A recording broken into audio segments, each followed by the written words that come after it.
Ano kanya? Kay Ate Mon. Bago. Ang lugo kasi siyempre medyo kaya pa ng una. 2,000. Nung huli, yung 1,000. Hanggang sa bumaba ng kaganito.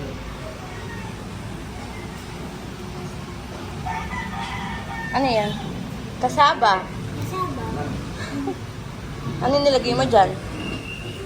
Sabi nga nila, ang mga tao higpit Milk. sa patayin po Cheese.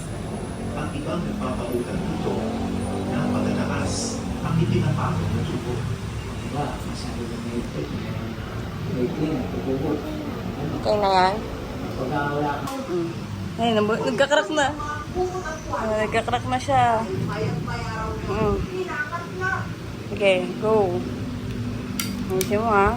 Kaya dapat man sa kanilang kalooban, posisyon ang Isa pa. pamilya na italik na ang kanyang mga kamay at paa. Hop.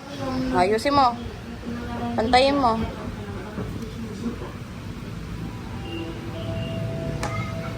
Okay. Next. Isang madaling araw si Aurora nakawala sa pagkakatali. Game. Haluin mo muna. Ayun o, naghihiwala yung water eh. Ay, yung milk. Pala.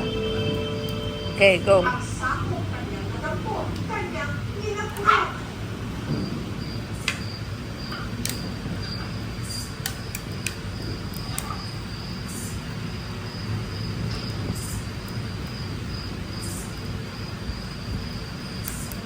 Ako ay natutulog sa kabilang kwarto ang kanyang nakababatang kapatid na si Eva Isa pa. na alok kumatan.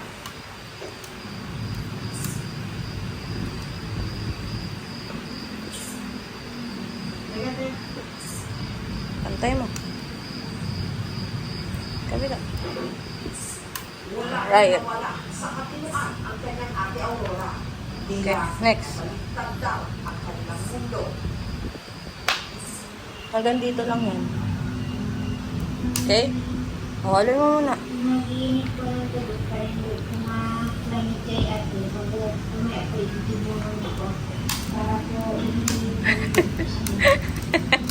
Nagkakrak na ang galing. Haluin mo muna. Ayan.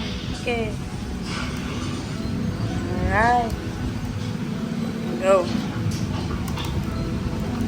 Isa pa. Lagyan ko sa ganito ko para makakuha yung tubig. Sige, pantay mo na. Sa buong panlaban, Babay ka muna. Bye-bye. Mamaya ulit. Lagyan mo dito. dumating sa kanilang mga donasyon na Huwag mong tatagilid. ni Aurora. Inilaan nila sa hindi inasahang gasto sa ospital ni Ita. Tip po sa dibdib na yung tip para sa akin, ilang punta sa akin. Kasi po para po sa